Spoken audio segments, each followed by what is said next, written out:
Fala pessoal, começando aqui mais um Bianchi Podcast e como sempre eu começo aqui, eu queria começar agradecendo e falando dos parceiros aqui do Bianchi Podcast. E o parceiro mais recente que eu tenho aqui é a Em Moda Mais. É a maior plataforma de cursos de moda online do Brasil. Gente, você que me segue sabe que eu amo moda. E na Em Moda, que é uma escola de referência no Brasil com mais de 20 anos formando profissionais de moda de verdade, agora tem uma plataforma incrível chamada Em Moda Mais. Tipo um streaming com cursos, masterclasses e aulas ao vivo toda semana. Tem temas como consultoria de imagem, visual merchandising, coloração pessoal, visagismo, branding e muito mais. E o melhor, com o meu cupom você tem 20% de desconto em qualquer curso da plataforma. Você tem 20%. Galera, imperdível para você que faz faculdade de moda, para você que gosta de moda e quer se aprofundar um pouco mais em qualquer curso. É só usar o meu cupom e você tem 20% de desconto, ok? Pessoal da Em Moda, um grande abraço. Obrigado demais pela confiança, pela parceria aqui no Bianchi Podcast. Tamo junto, tá bom? Vamos para cima. E eu quero também falar para você de um outro parceiro que eu tenho aqui, que é muito querido para mim, que é o Clube de Negociadores. Você também tem 20% de desconto com o meu cupom Bianchi20. E lá você vai aprender sobre comunicação assertiva, inteligência emocional, resolução de problemas, negociação prática, negociação de alta performance, negociação estratégica, táticas de negociação, persuasão e argumentação.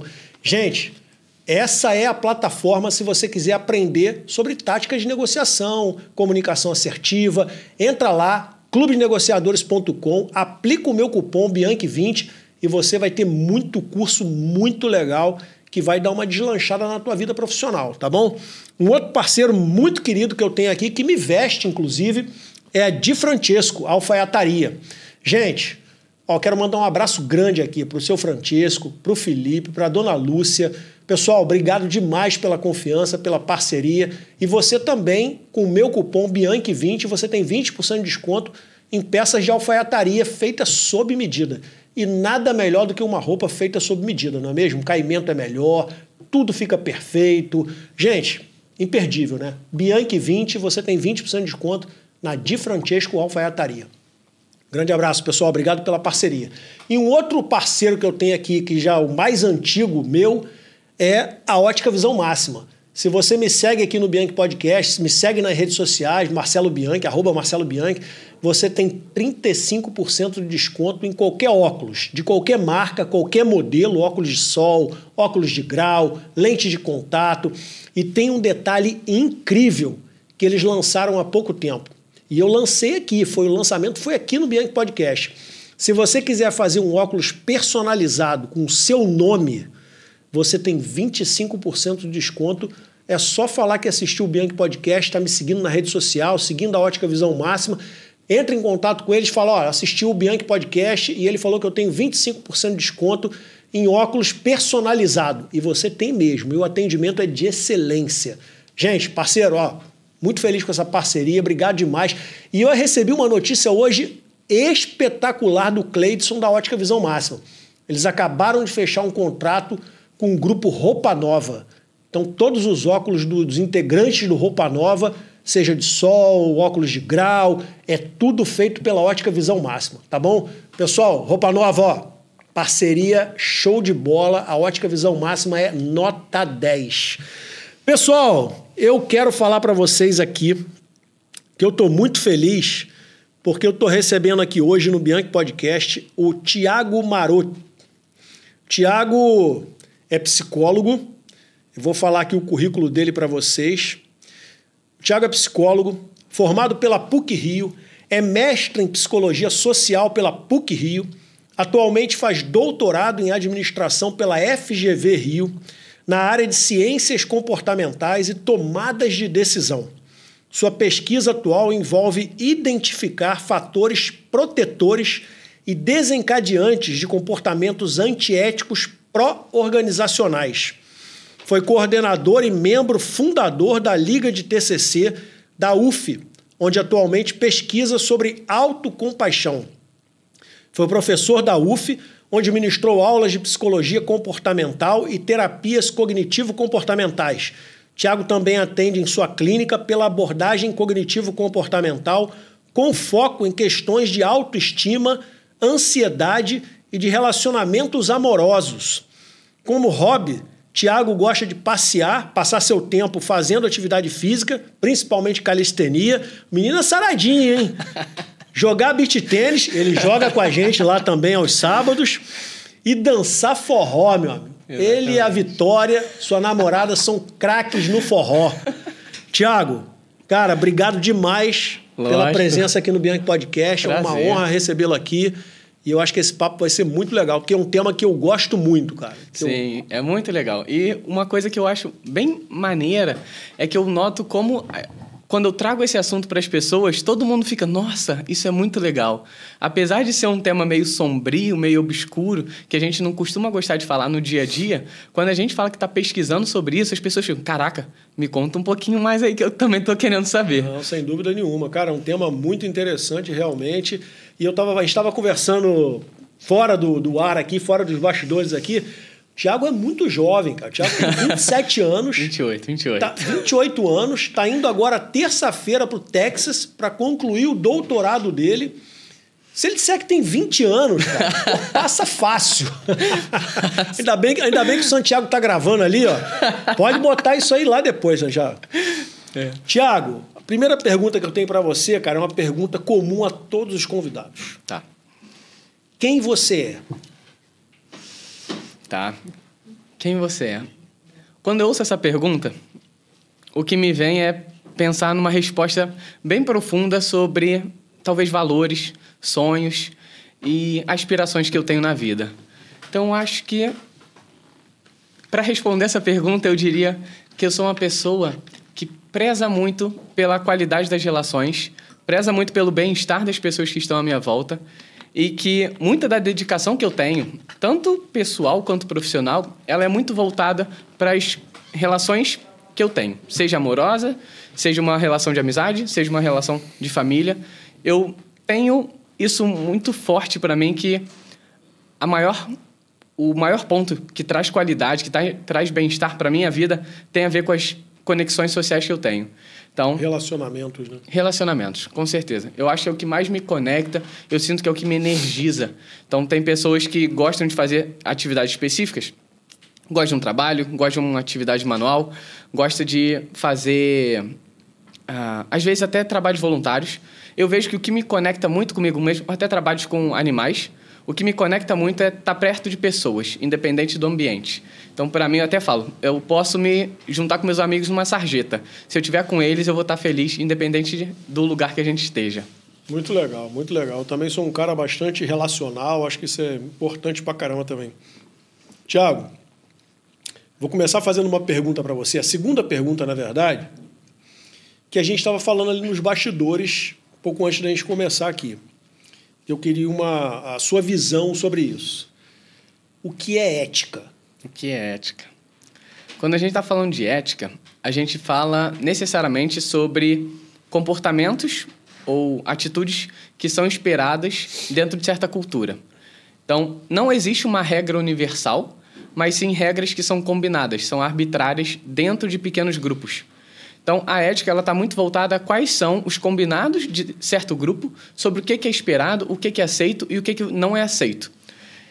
E para que essa ética seja cumprida, geralmente a forma de fazer com que haja essa coesão é tendo punições para quem desvia dessas normas éticas, que tem muito a ver com os valores, vai ter a ver com a cultura, vai ter a ver com religião, vai ter a ver com, às vezes, até recursos que existem dentro do país, recursos tanto naturais quanto recursos financeiros. Isso também molda muito quais são os valores, quais são os pontos importantes para cada cultura. E aí a ética, a moralidade, ela vai estar muito construída sobre isso e vai, então, montar essas regras. E aí essas regras, elas prezam geralmente pelo um bem-estar do grupo como um todo. Ele não está prestando atenção tanto nos indivíduos, mas ele preza por um bem-estar do grupo como um todo. Assim como, por exemplo, a gente tem regras de trânsito, pode ser que certas pessoas dirijam muito bem, mesmo se elas ultrapassarem o limite de velocidade. Mas a gente tem como um consenso que, para a comunidade, é mais seguro, é mais Respeitar. É mais respeitado que a gente tenha esse tipo de restrição, mesmo que seja individual, porque ela forma um grupo mais saudável em si. Então, a ética, a gente está falando geralmente desses tipos de normas, de valores que constatam, que constroem quais são as regras que a gente está de acordo para viver com e que quem ultrapassar esse tipo de limite ético vai ter algum tipo de punição. Perfeito. O que são comportamentos antiéticos?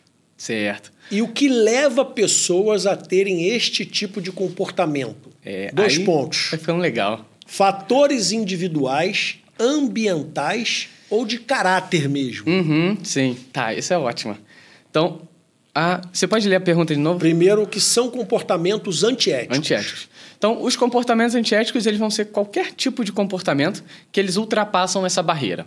Então, um padrão estabelecido. Regras. Exato. Então, no CRP, o Conselho Regional ou o Conselho Federal de Psicologia, a gente tem o nosso livro de regras também, de éticas, e que se alguma pessoa ultrapassar esse tipo de limite, como por exemplo do sigilo, a pessoa tem uma infração ética e pode sofrer vários tipos de punição, inclusive a perda expulsão do conselho e não podendo mais atuar com essa profissão.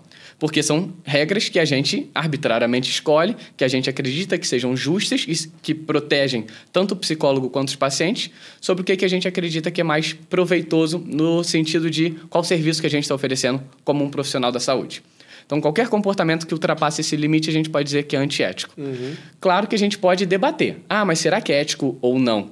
Existem vários dilemas éticos. Tanto que, em aulas de ética, dentro da psicologia, a gente não tem um caderninho de resposta para dilemas éticos. Justamente porque os dilemas, eles envolvem necessariamente duas escolhas que são muito difíceis e que não existe uma resposta certa. Ninguém vai ter uma resposta certa. Você pode ser mais propenso a tomar uma decisão, mas você vai estar sempre tentando pesar mais como que isso vai gerar beneficência para o seu paciente. Então, esse, num geral, é o critério máximo que a gente usa dentro da psicologia clínica. E aí, quando a gente está falando de preditores, será que são características individuais, características contextuais? E eu trago até será que também são características emocionais? Porque a gente também tem maior propensão a sentir certas emoções do que outras, como indivíduos. Isso também tem a ver com características individuais, só que não relacionado a estilo cognitivo ou algo mais racional e deliberado, mas também sobre padrões de emoções que a gente sente, padrões de como que essas emoções vão influenciar os nossos comportamentos também. E aí a gente pode começar, então, talvez nas contextuais. Quando a gente vai olhar para as pesquisas, eu tive aulas sobre liderança dentro da FGV, durante o doutorado. E um padrão que era muito recorrente e que a gente já tem evidências muito robustas sobre isso ter um impacto no comportamento das pessoas dentro das empresas é como que os líderes funcionam e como que eles criam um ambiente dentro da empresa. Então, tem um conceito que a gente chama de segurança psicológica. As pessoas dentro das empresas, elas querem sentir-se seguras para se expor, para se abrir, para serem vulneráveis dentro daquele lugar. Claro que não super emocionalmente, não muito profundamente, mas minimamente seguras. Elas querem sentir que elas estão sendo respeitadas, que elas podem ser autênticas, que as pessoas com as quais elas trabalham respeitam e também consideram o lado delas, tanto outras pessoas como pares, subordinados, mas também superiores. Esse tipo de ambiente, ele tende a preservar a saúde das pessoas e necessariamente influenciar também na satisfação que elas vão ter nesse trabalho. Só que aí, se a gente começa a implicar nesse conceito da segurança psicológica, talvez a pessoa já não se sinta mais tão confortável. Talvez ela já não se identifique mais com aquele grupo. Talvez ela já não queira mais se entregar e se dedicar para aquela equipe. E aí a gente pode começar a observar a mudança de comportamento das pessoas. Mas esse nem é o fator principal, que eu diria. A gente está falando agora sobre liderança ética em si. Então, existem líderes que eles prezam muito mais por alcançar resultados do que como que esses resultados são alcançados. Então, líderes que vão cobrar muito, eu quero resultado, não me interessa como, eles vão ter uma influência em como que os seus subordinados vão agir, porque ele está ensinando que não me interessa a maneira como você está falando. A forma, né? Isso. É até um conceito que tem a ver lá com o livro do Príncipe, do Maquiavel. Os fins justificam os meios.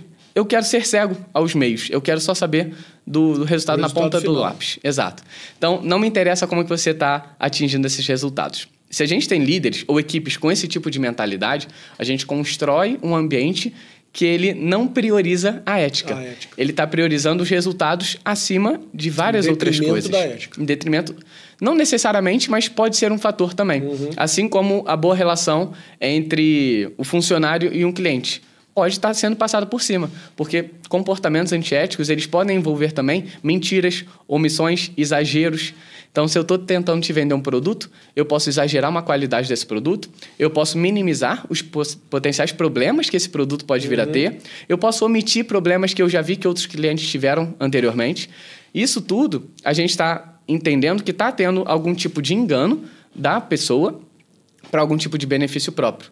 Então, a gente começa a conversar sobre comportamentos antiéticos, porque eu estou penalizando a outra pessoa de alguma maneira, pode não ser exatamente eu tô cobrando mais, mas eu estou omitindo informações que eu sei que fariam diferença na tomada de decisão dela. Então, se eu estou omitindo isso deliberadamente, eu sei que isso vai ter uma influência positiva para mim, isso começa a se tornar um comportamento antiético. Isso seria uma coisa meio que imoral, mas na verdade não é ilegal, mas talvez seja imoral. Sim, exatamente. Seria por aí assim? Até porque se você for parar para ter conversas sobre até que ponto técnicas de negociação elas são ou não legais e morais, a gente entra numa linha tênue, porque tem gente que acredita que fazer exageros faz parte do processo de negociação. Mas será que fazer esse exagero, ele faz parte, mas ele deixa de ser antiético ou não deixa de ser antiético? Porque se você você tem uma informação, o meu produto vale R$40 mil. Se eu chego para um cliente e falo, olha, eu tenho várias outras pessoas aqui querendo esse produto exclusivo e ele custa 80 mil. Eu estou necessariamente exagerando, inventando que tem cliente e inventando o preço. Mas tem pessoas que acreditam que isso não seria caracterizado como um exagero, uma omissão ou até um tipo de manipulação das informações. Porque elas acham que isso faz parte da negociação. Mas aqui, se a gente está olhando bem objetivamente, isso é também um comportamento antiético. Porque você está trazendo um prejuízo. A gente está rompendo o limite da transparência, da autenticidade. Superdimensionando o valor, talvez. Né? Exatamente. Uma coisa que vale 40, você fala que é 80? Sim. Por mais que você saiba que você não vai vender por 80, vai vender por 60, mas você está exagerando alguma coisa para algum tipo de proveito. E ali, esse comportamento a gente já pode considerar antiético porque está tendo uma omissão deliberada de uma informação que a gente sabe que vai ter. Exato. A gente sabe que vai ter um impacto em como que a pessoa vai olhar para o produto, para o serviço, para o meu próprio serviço que está sendo oferecido. E aí, se tem esse tipo de manipulação, se tem essa tentativa de mudar a opinião, de influenciar como que a pessoa vai pensar e agir, em detrimento dela mesma, mas ela não sabe, em prol do meu benefício ou em prol do benefício da minha própria empresa, que é o que a gente conversa, comportamentos antiéticos pró-organizacionais, a gente está falando de um rompimento muito claro de moralidade. Valores, né? Com certeza. E aí, então, a gente tem aspectos da liderança que constroem um ambiente que ele pode prezar mais ou menos por condutas éticas ou antiéticas. E aí a gente tem vários tipos de liderança. Eu falei do ético porque ele é o mais claro, mas a gente tem liderança abusiva, a gente tem liderança paternalista, a gente tem liderança transformacional, a gente tem liderança carismática. Cada uma delas vai ter um incentivo diferente em como que isso vai impactar as pessoas. A liderança ética, com certeza, é um impacto mais ético. Mas também tem a liderança paternalista, que é bem legal, porque ela mistura dois aspectos que são um aspecto meio ditatorial e um aspecto de cuidado genuíno. Então, ao mesmo tempo que eu quero o bem-estar daquela pessoa, eu me preocupo genuinamente, eu quero que ela seja um bom empregado, mas eu também me preocupo se ela está bem como uma pessoa. Eu também quero que ela obedeça as minhas ordens sem questionar muito. Eu quero que ela seja quase que um soldado nesse sentido. E esse tipo de comportamento, de liderança, ele também tem uma relação de diminuição de comportamentos antiéticos justamente por conta da parte ditatorial. Por mais que às vezes ela possa ser negativa, quando ela é combinada com esse aspecto de cuidado genuíno, as pessoas veem que elas são valorizadas pelo seu líder. Então, por mais que seja um líder bem duro e rígido, elas entendem que ele está fazendo isso para o próprio bem dela e para o bem da própria empresa. Então, são benefícios e valores que são compartilhados.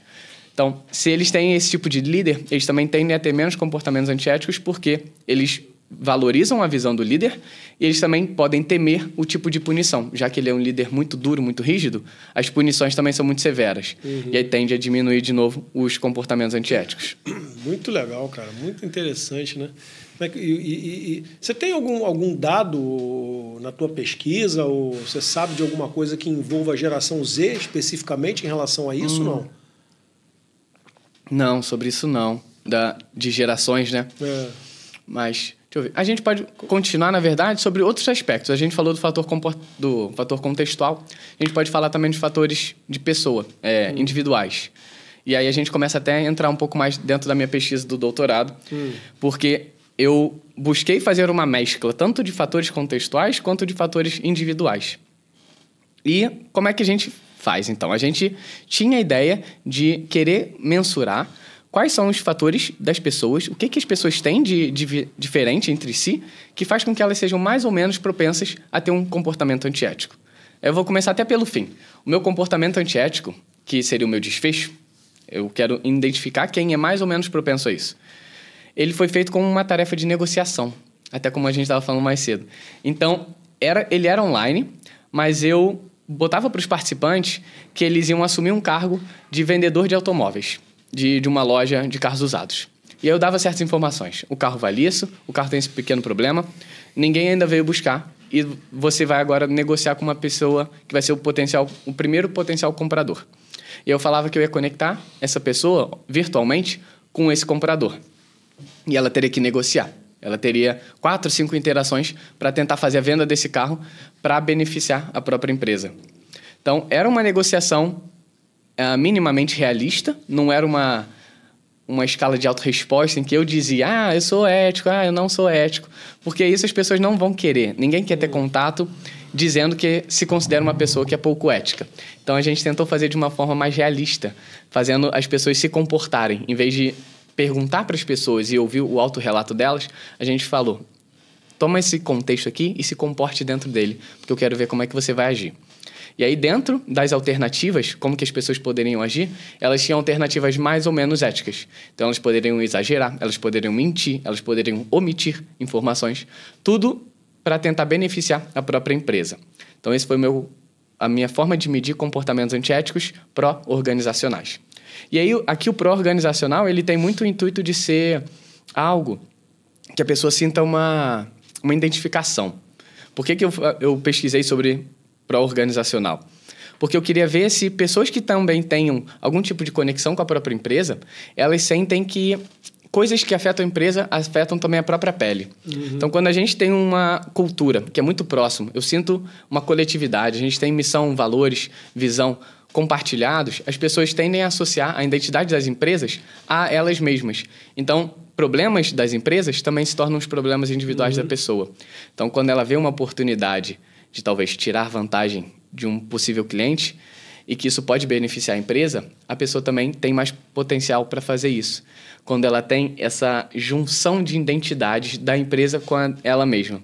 Isso é muito curioso, porque ela realmente associa como se você talvez fizesse essa primeira pergunta que você me fez para pessoas que trabalham muito tempo numa empresa, dentro dessa própria resposta delas sobre quem elas são, elas podem se identificar como alguém que trabalha para essa empresa, mostrando como tem uma mescla dessas identidades. Então, elas querem tanto preservar a própria identidade quanto a da própria empresa, porque elas estão juntas. E aí, então eu falei da forma de medir o comportamento antiético, falei que tem esse fator de identificação com a empresa, mas que não foi exatamente o que eu pesquisei. O que eu queria ver seriam fatores de personalidade, um que se chama propensão à culpa e o outro que se chama pensamento de soma zero. Vamos começar com a propensão à culpa. A ideia dessa característica é entender o quão propenso a pessoa está a se sentir culpado em diferentes aspectos da sua vida. E aí aqui a culpa, ela tem muito a ver, não com uma visão que a pessoa tem sobre si, de um fator geral, isso tem mais a ver com vergonha. Quando a gente está falando de culpa, a gente fala muito de comportamentos específicos que a gente tem. Então, se a pessoa ela tem mais ou menos propensão à culpa, a gente está falando sobre, será que em diferentes contextos da vida dessa pessoa, se ela acredita que ela fez algo errado, ou algo que ela poderia ter feito melhor, ela vai se sentir mais ou menos culpada? Então, isso é uma propensão. Todas as pessoas têm, assim como características de personalidade, extroversão, socialização, abertura a novas experiências. Todo mundo tem, seja em níveis baixos ou níveis altos. Eu queria identificar se isso seria um preditor de comportamentos antiéticos e o pensamento de soma zero. O pensamento de soma zero, ele é um pouco mais complexo de explicar. Mas é o seguinte, quando a gente fala de soma zero, jogo de soma zero, o que isso quer dizer? Que a gente tem uma quantia fixa de algum recurso e que se uma pessoa ganha uma unidade desse recurso, outra pessoa necessariamente perde. Porque a gente tem uma quantia fixa que não é manipulável. Então, ela não aumenta. Alguém tem que perder. Exatamente. Que nem um jogo de ping-pong. Não tem um empate. E se uma pessoa faz um ponto... Quer dizer, a pessoa não necessariamente perde o outro ponto, mas se eu ganhei a partida, você necessariamente perdeu. Então, isso é o estilo, é o jogo de soma zero em si. Se alguém ganha, outra pessoa necessariamente perde. Mas quando a gente está falando de estilo cognitivo, de pensamento de soma zero, o que a gente quer dizer? Que a pessoa enxerga o mundo através dessas lentes, como se o mundo, todas as interações sociais, econômicas, afetivas, elas fossem necessariamente um jogo de soma zero. Então, se eu estou aqui dedicando minha atenção, dedicando meu esforço para você, eu estou necessariamente não dedicando esforço para minha namorada, por exemplo. Então, ela poderia pensar que a atenção que eu estou te dando necessariamente é menos atenção que eu estou dando a ela. Como se fossem recursos escassos e limitados. Se eu te dou uma unidade de atenção, eu dou menos de unidade de atenção para ela.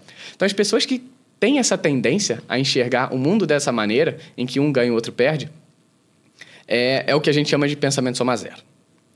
E aí, a gente queria ver se esses fatores eles são preditores de comportamentos antiéticos. E o que a gente encontrou?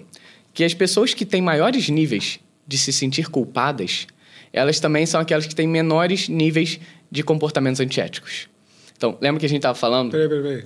Como é que é? Repete essa parte aí que é importante. Sim. As pessoas que têm maior propensão a sentir culpa, ou seja, de fazer uma ação... São as pessoas que têm mais propensão a ser éticas. Exatamente, a ser éticas. Olha, que interessante. Então, quando a gente fala de fator protetivo, a gente está falando que a pessoa se sentir culpada é um fator protetivo para ela não cometer infrações éticas, por exemplo.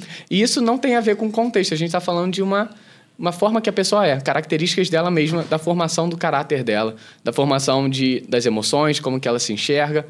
E aí, isso então funciona como um freio.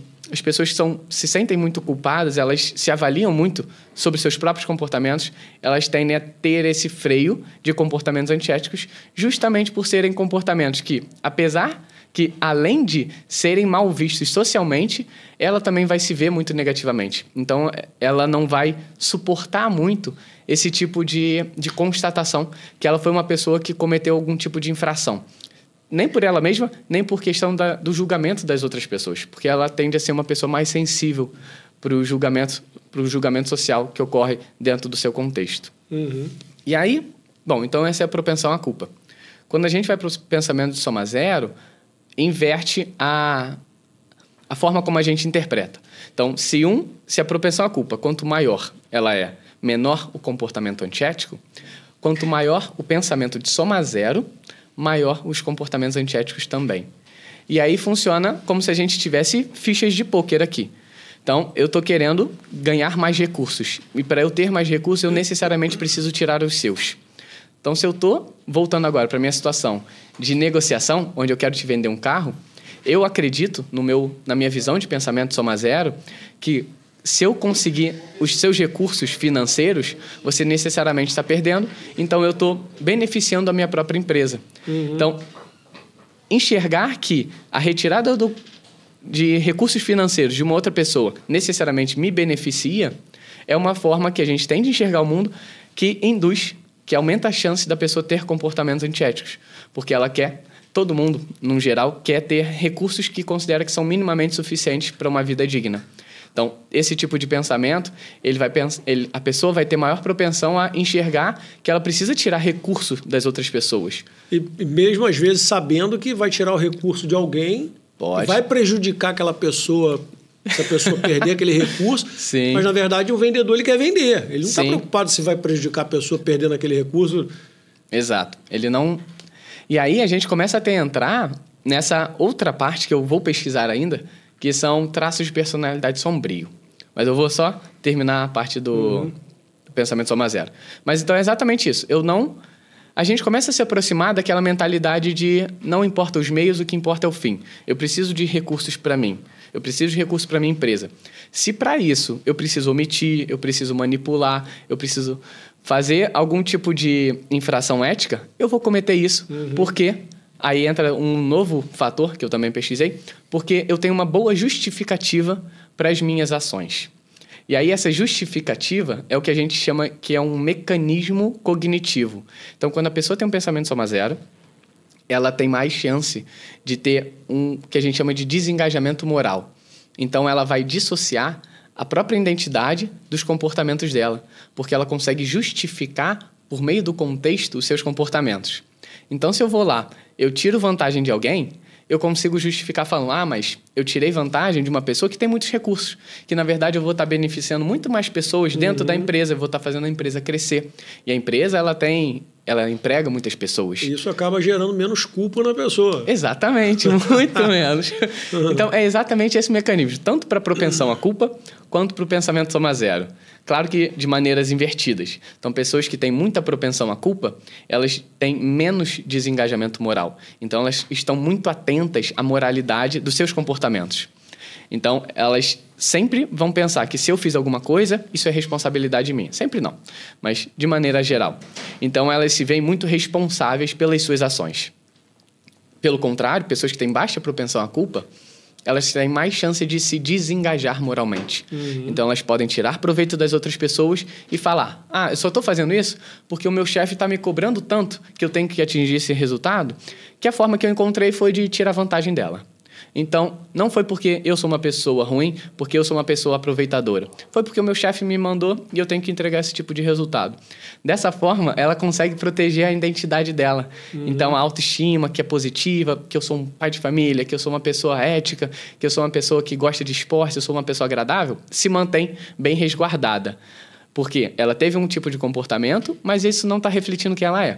Esse comportamento é muito específico desse contexto porque eu tenho uma pressão no meu chefe que está me fazendo fazer isso. Inclusive, se a gente for até parar para falar sobre assuntos até polêmicos, assim, se a gente for falar de ditaduras em que oficiais tinham que fazer coisas cruéis com as pessoas, muitas vezes as pessoas, os próprios oficiais, eles não eram má pessoa em si, mas eles estavam apenas obedecendo ordem porque eles também temiam... Eram obrigados a fazer exatamente aquilo por meio de alguma repressão, se caso não fizesse. Senão, eles que iam sofrer as consequências. Então, eles preferiam, não porque eles gostavam, porque eles achavam que era justo, poderia ter alguém que achava? Poderia. Mas eu estou falando desse desengajamento moral. Porque ele acredita que tem uma justificativa que não é por conta da própria identidade dele. Ele não se vê como uma pessoa dessa maneira, mas uma pessoa que o contexto a fez fazer isso. Então, ela continua preservando a sua identidade, que geralmente é mais positiva.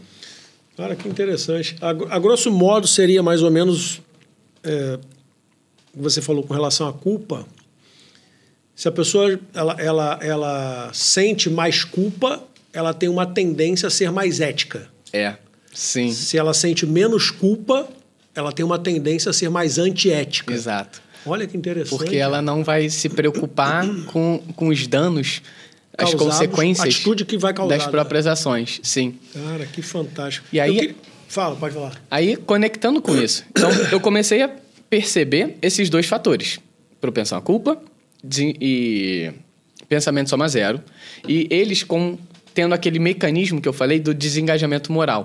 Então, uma parcela da explicação do porquê que a propensão à culpa e o pensamento soma zero explicam esses comportamentos é porque existem essas crenças e essas cognições que justificam as ações delas. Então, elas não vão se sentir pessoas ruins, pessoas más, porque elas têm boas justificativas. E aí, por conta disso, a gente começou a pensar agora do novo conceito que eu trouxe, que é a personalidade sombria. Na literatura científica, a gente chama de dark core.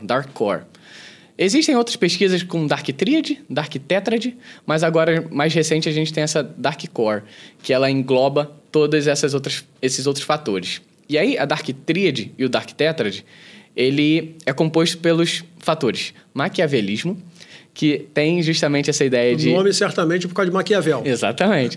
Os fins justificam os meios, essa é a ideia principal do maquiavelismo. A gente tem o narcisismo, que é essa ideia de grandiosidade, de que eu tenho autoridade para passar por cima de regras, porque eu sou uma pessoa superior, as pessoas precisam me admirar. Maquiavelismo, narcisismo e psicopatia, que tem a ver com essa falta de empatia também que as pessoas vão sentir frente aos outros e que elas não veem problemas em tirar proveito das outras pessoas. O psicopata é aquele que não sente nada, né? Não vai sentir esse tipo de remorso. Não tem culpa, não tem remorso, não tem nada. Aí a pessoa, ela é vista... As relações que essa pessoa tem são vistas de uma forma muito mais utilitária. Então, não afeição, como a gente costuma ter com as nossas relações sociais, mas de uma forma utilitária. Então, essa pessoa, ela me serve para certa função. É mais com um pouco essa visão. E aí, se a gente está falando de comportamentos antiéticos, a pessoa pode utilizar de outras pessoas para também tirar uma vantagem própria. Esse era a Dark Tríade, e o Dark Tétrade, ele adicionou o sadismo, que é o sentir prazer no sofrimento dos outros, que pode ser simplesmente o sofrimento dos outros, mas também pode ser um sofrimento que eu estou causando nessas outras pessoas. E aí, quando a gente fala do Dark Core, a gente está falando desses quatro fatores e outros. Até, eu acho que, se eu não me engano, tem maldade dentro desse fator de personalidade. Mas aqui a gente não está falando de algo necessariamente patológico. A gente está falando, de novo, são características de personalidade. Características de personalidade todas as pessoas têm em diferentes níveis. Se isso é bom ou se isso é ruim, a gente pode discutir depois moralmente, eticamente. Porque podem ter pessoas que tenham altos níveis de comportamento, dos traços sombrios, mas não necessariamente eles se traduzem em comportamentos. Então, ela não está gerando nenhum prejuízo para a pessoa. Mas agora, o que está nos instigando é entender, será que as pessoas que são mais altas nessa personalidade sombria, elas também têm mais tendência a ser antiética? Porque aqui eu sempre vou prezar por falar tendência, porque a gente não quer ser categórico, a gente está sempre falando do efeito médio. Então, em geral, nas pessoas, a gente entende que existe essa relação. A gente não está falando de causa e efeito, a gente está falando de uma constatação de relação que a gente está fazendo entre dois fatores que a gente, teoricamente, acredita que tenha relações. Claro que a gente pode ser equivocado, mas por isso que a gente faz pesquisas e pesquisas para ter achados bem robustos e a gente ter conclusões mais fidedignas. E aí a ideia, qual que é mais ou menos a definição dessa personalidade sombria? São traços de personalidade que, em conjunto, as pessoas elas se utilizam de outras pessoas para benefício próprio, mesmo que elas tenham que causar mal, mesmo que isso tenha que causar prejuízo a outras pessoas. Elas não... Então, o que isso mostra? Que elas não vão se afetar por como que elas estão tratando ou se elas estão tirando proveito das outras pessoas, porque o que interessa a elas é o benefício próprio. E todas essas características que eu trouxe aqui, se a gente parar para pensar, uma combinação de altos níveis, todas elas, faz bastante sentido que isso seja conectado com comportamentos antiéticos. Seja pró-organizacional, seja pró-self ou pró a própria pessoa. Porque a pessoa, quando ela tem esse tipo de característica, ela também gosta de se sentir num lugar de poder, num lugar que está superior. Tem uma outra característica que a gente fala que é intitulamento psicológico, a tradução, em que a pessoa se sente no direito de receber mais do que os outros. Então, se ela se sente nesse direito, combinado com o narcisismo, que é eu sou superior aos outros, é muito mais fácil ela cruzar a linha do antiético. Combinação bombástica, né? Incrível, né? Para conseguir tirar proveito das outras pessoas, se isso for benéfico para ela. Mas o que é legal é, eu tô estudando isso com comportamentos que são pró-organização. Então, por que faria sentido uma pessoa que tem altos níveis de uma característica que é muito voltada para ela mesma ter comportamentos pró-sociais? E aí que vem um pouco do pulo. Os comportamentos pró-sociais, eles podem também ter benefícios próprios. Então, eu posso estar sendo bonzinho, não porque eu sou bonzinho, mas porque eu vejo que ser bonzinho é um meio... Vai me trazer algum benefício. Exatamente. É um meio para eu me promover. É um meio para eu me beneficiar. Seja de status, seja de dinheiro, seja simplesmente por reconhecimento. Não precisa nem ser alguma coisa objetiva. A simples admiração das outras pessoas, ou sei lá, inveja, já é uma recompensa suficiente para essas pessoas terem esse tipo de comportamento. Por mais que ele possa ter essa camada de que ela é pró-social, que ela beneficia outras pessoas. Porque o meu ponto é, eu quero me beneficiar. Se eu preciso fazer o bem para as outras pessoas para também me beneficiar, eu vou usar isso. Okay. Assim como, se eu preciso me prejudicar para prejudicar ainda mais outras pessoas, eu também vou fazer isso. Porque eu quero sempre estar num lugar de vantagem. Então, se eu tenho, não sei, eu tenho que negar alguma venda, porque eu sei que a negação dessa venda vai influenciar em negação de 2 vendas de outra pessoa, eu vou fazer isso. Eu vou me prejudicar porque eu quero que o outro se prejudique mais. E aí vem o lado do sadismo.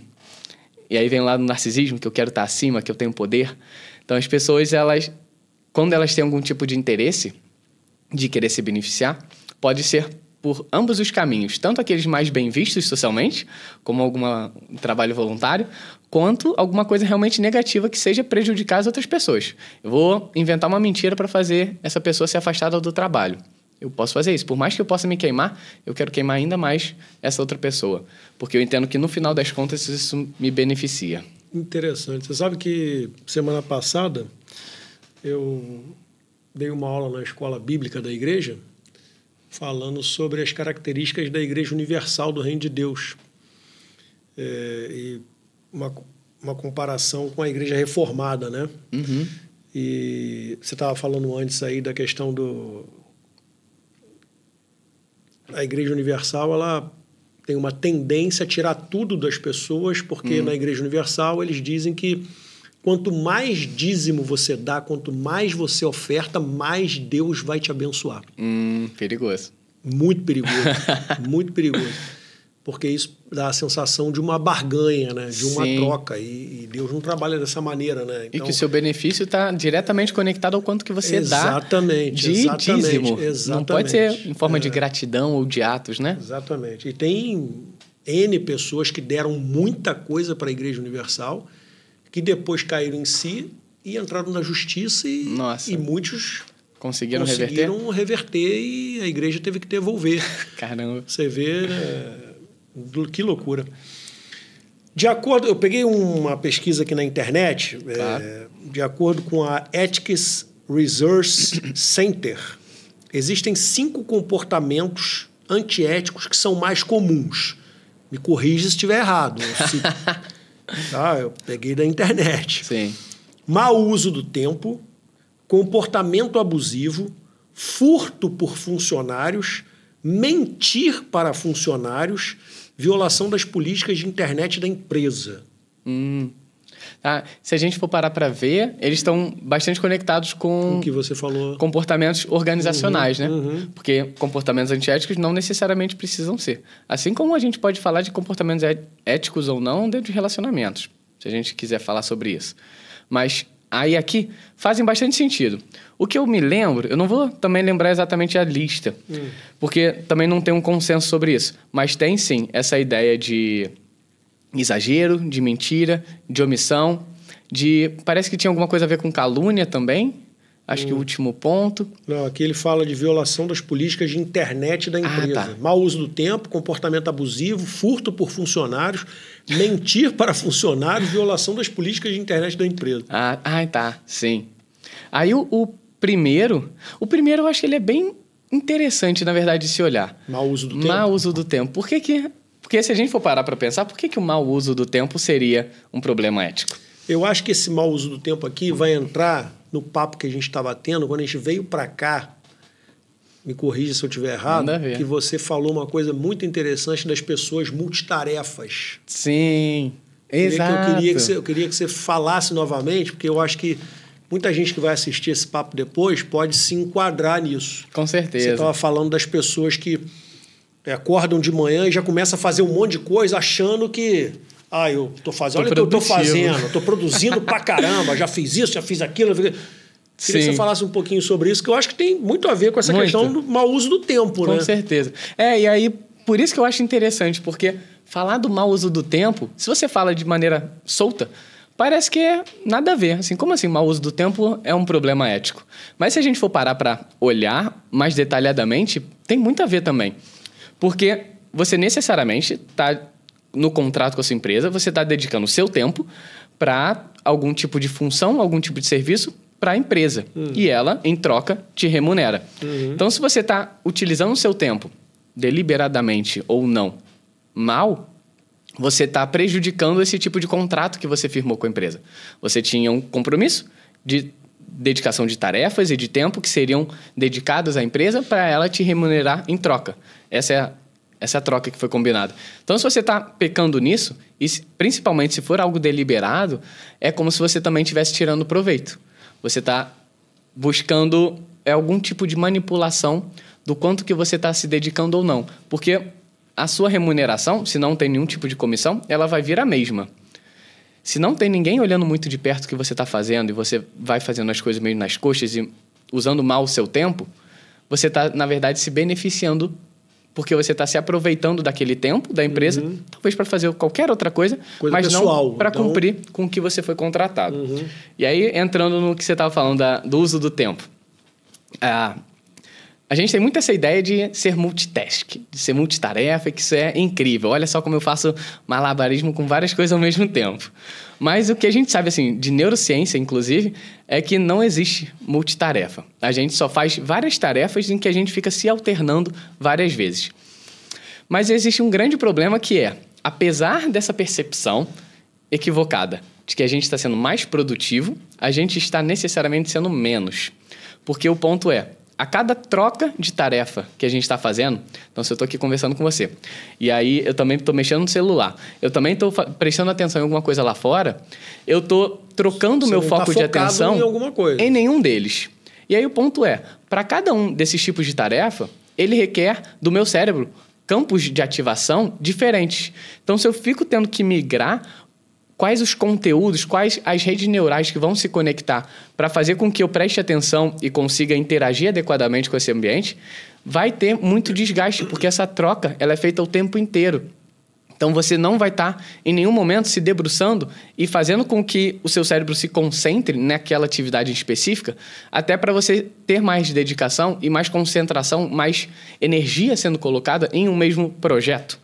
Então, se você fica alternando, você já gasta muita energia só nessa troca e a cada poucos minutos que a gente fica geralmente nessas multitasks, a gente está sendo muito pouco produtivo, porque é como se a gente tivesse que engatar o carro novamente. Então, a gente mudou de tarefa, o carro voltou para o ponto morto. A gente tem que engatar tudo de novo para começar a aquecer o motor, começar a ganhar velocidade. E quando a gente começa a ganhar velocidade, a gente muda de tarefa, volta para o ponto morto. E aí é muito comum que a gente se sinta muito cansado depois disso. Apesar de achar... E muitas vezes estressado, pode ficar ansioso e nem vai se dar conta de que é por isso, né? Exato. Na verdade, né? Porque você vai estar na sua mente pensando, nossa, olha como eu estou sendo produtivo fazendo várias coisas. Sendo que o seu cérebro tá pensando, cara, o que você quer fazer? Você está fazendo várias coisas mal feitas. Você não se dedica para nenhuma de forma decente. Então, todas elas vão quase que necessariamente ficar mal feitas. Porque você não consegue se dedicar. Eu vi uma pesquisa até recentemente, eu acho que precisava, sei lá, de 10, 12 minutos para você começar a aquecer e realmente ficar dentro daquela tarefa. Se você muda num prazo menor do que esse tempo, você ainda não conseguiu ter uma preparação que seria aquela preparação máxima que você consegue se dedicar para a tarefa. E aí, até como falei mais cedo também, uma paciente minha da clínica, a gente estava conversando sobre a ansiedade dela. E ela falando que já acordava muito ansiosa por questões de trabalho, por questões profissionais. Porque ela tem vários empregos ao mesmo tempo. Já acordava na multitarefa. Já acordava, cara, eu tenho que fazer um monte de coisa agora, assim, eu não tenho um segundo a perder. Então, ela acordava, já tensa, acordava bem cedo, desliga o telefone, mas desliga o telefone não, desliga o alarme, mas fica com o telefone, que é um ponto importante também. Fica com o telefone, começa a fazer o café da manhã, começa a arrumar a cama, começa, sei lá, pentear o cabelo. Então, ela estava começando a ser multitask, olhando no telefone também, acreditando que ela estava melhorando, aumentando a densidade produtiva do horário do café da manhã. Só que isso estava gerando, como você falou, muita ansiedade, muito estresse e não estava sendo bom para o restante do dia dela, porque ela já começava num pico de estresse tão alto, cortisol tão alto, que aquilo se mantinha e aí essa paciente ela não conseguia ficar bem o restante do dia por conta do começo dele. Então você está dizendo que esse papo de que a mulherada, esse papo de que mulher consegue ser multitarefa, fazer muita coisa ao mesmo tempo, isso é balela. Ninguém é multitarefa. Isso é balela, amor, presta atenção, Paula, presta atenção, hein? Assim não dá. Ninguém é multitarefa. E aí eu tenho até Eu gosto, não sei se existe esse termo, mas se a gente tem o termo multitarefa, na minha cabeça existe o termo monotarefa. Então, eu acho que é muito importante a gente aprender a ser mais monotarefa, monotemático. Eu vou fazer só isso daqui. E aí foi exatamente esse plano que a gente combinou, porque ao final das sessões a gente faz planos de ação. Então tá, a partir do que a gente conversou hoje, quais são os pontos relevantes para o seu tratamento, para as futuras direções?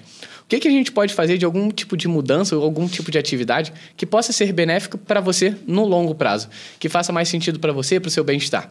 E aí a gente combinou que a gente começaria no café da manhã dela. Então o café da manhã dela seria só o café da manhã.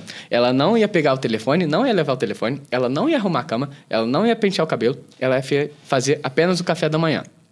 Passar o café, preparar o pão, fazer geleia, o que fosse. Mas ela ia ficar apenas concentrada nisso. Focada no café da manhã. E aí, se a gente for falar de termos de psicologia, a gente entra no termo do mindfulness, que é essa ideia da atenção plena em alguma coisa que você está fazendo. E aí a gente está falando, de certa forma, de um mindful coffee. Então, você está tendo um café, que é, na verdade, breakfast. Então, um mindful breakfast. Você está tendo uma atenção plena só no seu café da manhã.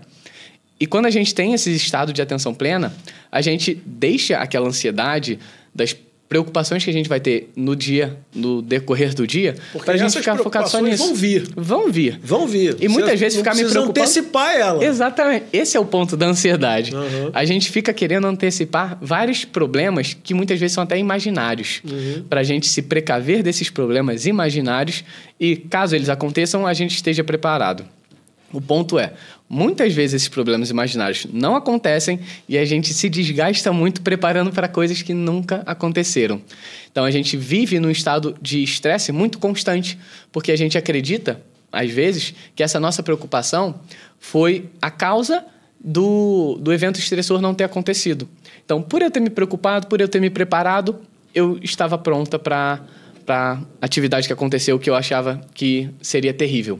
Então, tem uma visão positiva desse estresse, dessa preocupação. E aí a gente tem que ter um trabalho sobre, será que essas preocupações, por mais que possam até fazer sentido, mas elas são benéficas para você? Elas estão trazendo bem-estar para você? Porque muitas vezes é o que você falou. A preocupação está lá, ela vai vir, ela vai acontecer. Mas será que vale a gente ficar se preparando para todas as possíveis preocupações? A gente pode até voltar no filme do Divertidamente, que a ansiedade... É sofrimento por antecipação, né? Com certeza, exatamente, a ansiedade. A ansiedade, no filme, ela tinha aquela central de controle em que ela botou todo mundo para pensar quais são os possíveis cenários catastróficos que vão acontecer e se preparar para cada um deles. Tem um pastor que eu admiro muito, o pastor Hernando Dias Lopes, considerado um dos maiores teólogos hoje do Brasil, um cara que eu tenho um carinho muito grande, vejo muito vídeo dele, aprendo muito com ele. Ele costuma dizer o seguinte, tem um livro chamado O Demônio do Meio-Dia, de Andrew Solomon, legal. Que é muito legal. Esse livro é o livro sobre depressão. Muito legal. E ele costuma dizer o seguinte, depressão é excesso de passado. Ansiedade é excesso de futuro. E estresse de presente. Presente. Faz sentido. Muito legal. Maneiro mesmo. Fala muito bem desse livro, cara. Muito bem. Sim. Como é que começa essa questão do comportamento antiético, essa má conduta? Ela nunca começa assim de forma... uma paulada direta. Sim, verdade. Ela sempre começa... pequenas transgressões, doses. Né? Pequenas doses. É assim que funciona ou existe aquele caso que é na paulada, o cara comete uma atitude antiética, paulada logo de cara, de repente ele foi todo certinho, de repente ele...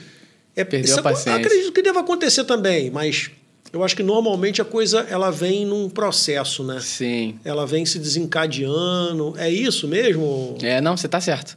É exatamente essa ideia que é como se a gente falasse que a área do comportamento antiético ela fosse expandindo ao longo do tempo.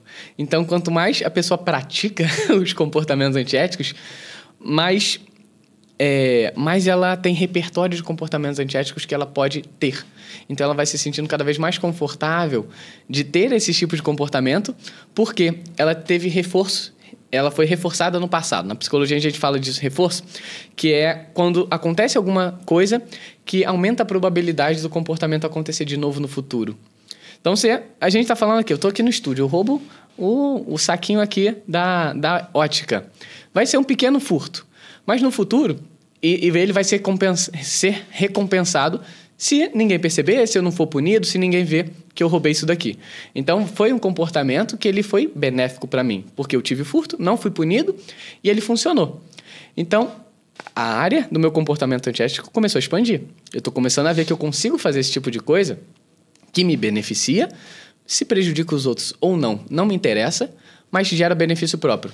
Então, vai tendo um alargamento de até onde eu consigo fazer coisas. Uhum. E um fator que é muito importante, e aí entra até para... Eu acho que a pessoa vai expandindo essa situação muito em função também de não ter sido descoberta. Exatamente. Né? Ela vai se sentindo cada vez mais confiante e isso vai sendo expandido. Esse é o ponto.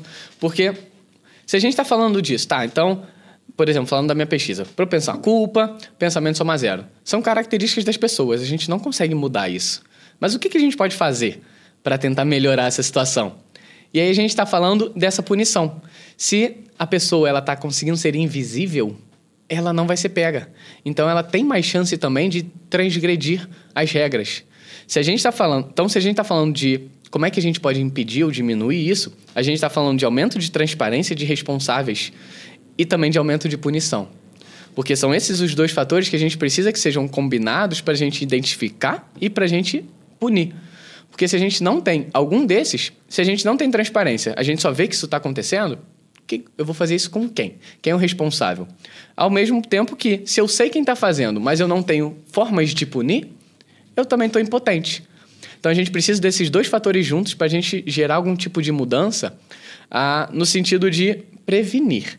Claro que uma vez que acontece, a gente vai ter a ferramenta da punição, mas a principal ferramenta a gente precisa desse sistema instaurado previamente para prevenir esse tipo de comportamento, porque eles tendem a ser muito prejudiciais. Principalmente falando da escala que pode vir a tomar. E aí, outro fator também que é interessante a gente pensar é o quão direto é o impacto do comportamento da pessoa. Então, por exemplo, se eu venho aqui e eu roubo o saquinho da ótica, talvez não impacte muito a vida de ninguém. Mas se eu começo a roubar alguma coisa mais importante, sei lá, eu roubo um computador que tem dados importantes. Só que, na verdade, não, exemplo foi ruim. Eu boto uma outra pessoa para vir aqui roubar, fingir que é um potencial cliente e consegue furtar esse computador. O meu comportamento, que foi de mandar essa pessoa vir roubar, ele já é mais indireto do que o meu comportamento que eu mesmo vim aqui e roubei. Então, quanto mais a gente vai criando distância entre o meu comportamento aqui e a consequência que ele vai ter, mais desengajamento moral a gente também tem no processo, porque eu me sinto zero responsável. Então, se a gente está falando até questões de política... Então, não foi você que botou a mão na massa. Não fui eu, exatamente. Você só mandou. Exato, mas não fui eu que fiz. De repente, a pessoa poderia dizer não. Poderia, né? Sim, mas o ponto mas provavelmente você acha alguém. Né? Na política tem Exato, isso, né? Porque as pessoas lá, elas estão muito distantes de quem está sofrendo com as consequências que são negativas delas. Então, se tem alguém que nega... sei lá, uma Bolsa Família, porque se eu negar essa Bolsa Família aqui, eu vou conseguir embolsar para mim mesmo, eu vou mandar para um membro da minha família. Eu não estou vendo quem é a família que está sofrendo, que super precisa desse tipo de auxílio. Então, tem uma distância que é muito grande do meu comportamento com a consequência, ou com quem está sofrendo a consequência. Então, é muito mais fácil ter comportamentos antiéticos quando a gente também tem esse tipo de distanciamento das consequências das nossas ações. Principalmente também se elas forem de longo prazo. Quando são coisas de curto prazo, a gente tem uma associação maior. Causa-consequência. Meu comportamento, a pessoa sofrer. Mas se eu estou falando de algum novo imposto que eu vou começar a cobrar, que isso impacta a vida de uma pessoa que tem pouco dinheiro, eu não estou vendo quem é essa pessoa, eu sei que está entrando mais dinheiro para mim, nem sei quando que isso vai começar a impactar as pessoas. Com a coisa lá na ponta, né? Não vou ver. Então, se eu não tenho acesso às consequências negativas, é muito mais fácil, porque aquela ideia da culpa, ela não vai vir, porque a gente não está vendo também quais são as consequências negativas que a gente causa na vida das outras pessoas. Porque isso tende a ser alguma coisa também mais reparadora. Isso é até legal. Quando a gente tem mais proximidade E aí até falando de qualidade de serviço prestado. Quando a gente tem mais proximidade das pessoas, ou a gente está vendo que a gente está tratando de pessoas, a gente tende a aumentar a qualidade do serviço que a gente está oferecendo.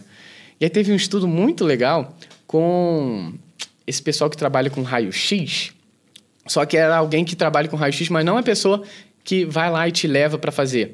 É a pessoa que só está vendo o raio-x em si, mas não está vendo a pessoa que foi tirar o raio-x.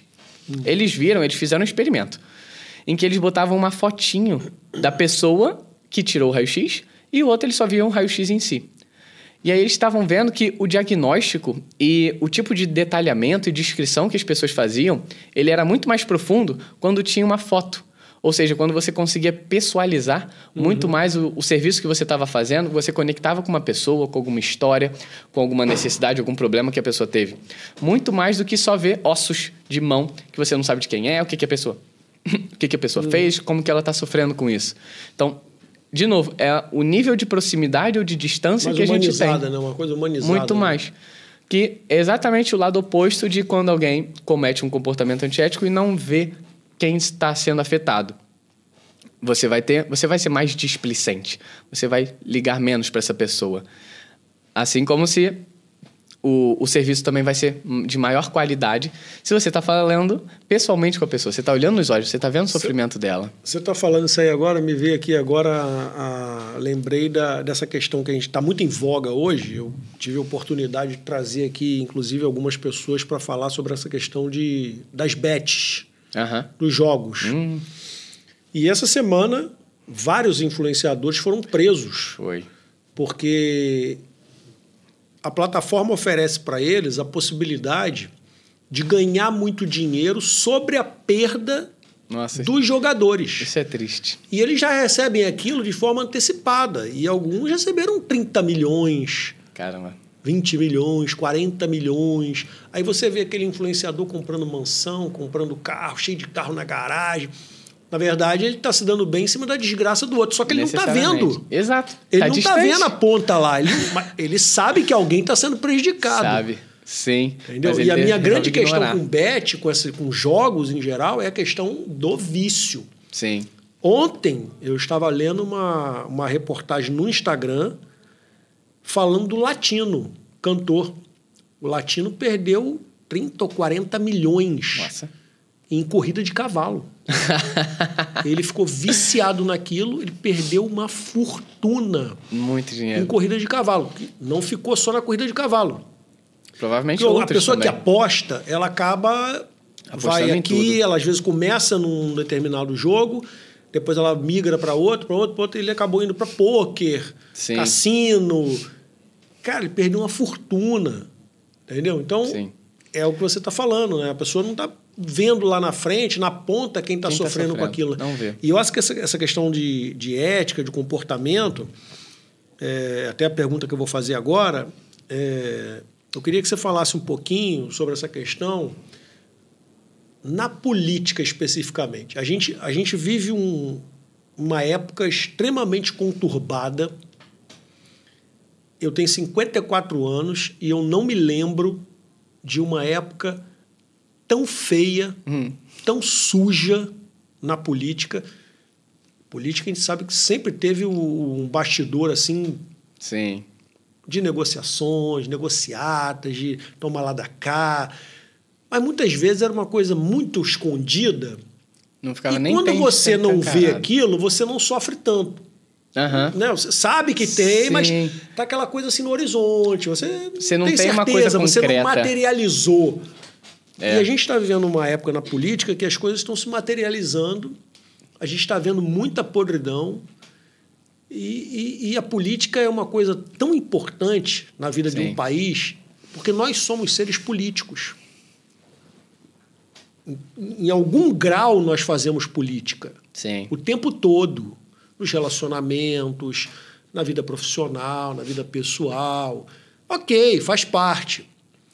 Só que essa política suja que a gente está percebendo hoje no Brasil, que está tão escancarada e algumas pessoas da política já não têm mais nem vergonha de falar certas coisas. E aí a pergunta é: Tostines vende mais porque é fresquinho ou é fresquinho porque vende... Você não pegou esse comercial, mas era um comercial que existia antigamente. Porque, assim, o que eu vejo hoje no Brasil? Eu não sei te dizer se os políticos que nós temos veio de uma população que, no geral, é antiética em algum ponto, em algum detalhe. Então, os políticos saem daqui. Sim. E vêm para cá. Eles são uma população também. Para um posto aqui acima. Ou eu não sei se, em função dos políticos, a população acabou se tornando antiética em algum grau. Sim. Então, parece uma coisa meio intercambiável. É uma situação que é difícil você perceber, porque... Cara, é muito bizarro o que a gente está vivendo hoje. Eu acompanho bastante política, é um assunto que eu acho interessante, eu não me deixo envolver no sentido de externar aquilo na internet com raiva ou xingar. Não, até pela minha crença, entendeu? Eu não faço isso. Mas a Bíblia é recheada de coisas que criticam essa coisa. E a Bíblia vai falar sobre ética na política, na vida pessoal. Os reformadores inteiros deixaram tratados, documentos muito bem elaborados, falando sobre isso, interpretando a Bíblia. Jesus falou muito sobre isso. Os apóstolos falaram sobre isso. Tem cartas na Bíblia condenando o suborno, esse tipo de coisa. A gente está falando de um livro... Alguns escritos ali têm 3.500 anos. Então, assim, cara, como é que é isso na tua visão? Dentro do que eu falei, é uma coisa assim que existe a antiética aqui no meio do povo e eu acho que isso hoje está muito exacerbado. É muito fácil você sacar isso hoje. Veio daqui e chegou aqui... Ou nós, por causa dos políticos que nós temos, o povo acaba se permitindo fazer também no sentido de depois falar assim, se o cara tá fazendo, por que eu não vou fazer? Sim. Entendeu? Ou o político olha lá de cima e fala, todo mundo lá embaixo tá roubando em algum grau, tendo atitudes ilegais em algum grau, comportamento antiético em algum grau, por que eu vou ficar aqui em cima... E não vou fazer. Qual é a tua visão sobre isso? Como que você acha sobre isso? Isso é até legal. Um amigo meu comentou recentemente como é curioso que no Brasil a população, às vezes, ela é até meio parada em relação a revoltas de corrupção. Por mais que a gente tenha muito, é curioso ver como países que têm perfis similares ao nosso, eles são muito mais ativos, eles vão lá, eles queimam um ônibus, eles vão fazer algum tipo de bagunça para que isso mude, enquanto que no Brasil a gente não faz. Então, não sei a explicação, esse meu amigo também não sabia, mas é um dado que eu acho interessante. Tá, aí falando sobre, talvez, a direcionalidade. Atualmente, eu acho que até seja bidirecional. Então, eu acho que uma coisa influencia a outra mutuamente. Via de mão dupla, né? Sim. Mas pensando, talvez, assim, mais no início, porque a gente precisa de um início de... Como alguém, em algum momento, vai ser o primeiro ministro, vai ser o primeiro vereador. Então, as pessoas estão saindo de populações de uma população mais normal para uma população mais poderosa que tem algum tipo de decisão que é mais importante. Tem a caneta na mão. Exato. E aí, qual que é o ponto?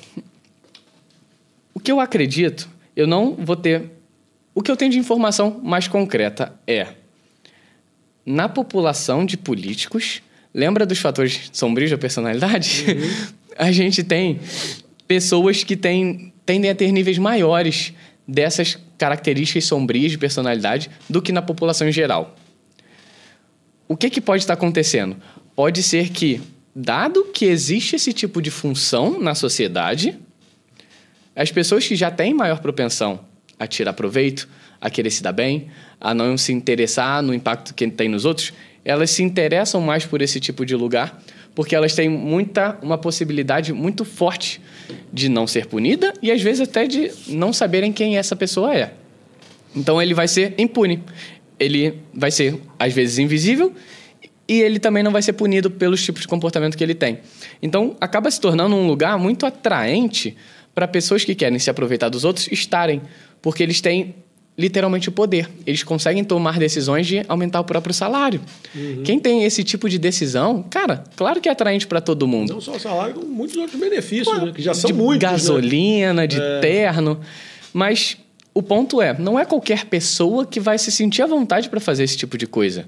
Não é qualquer pessoa que vai estar ali e não vai se sentir culpada, não vai sentir que está sendo uma pessoa razoável, aumentando o próprio salário, tirando o benefício das outras pessoas. Vão ser pessoas mais específicas. E aí a gente consegue mapear. A gente viu que tem esse tipo de diferença.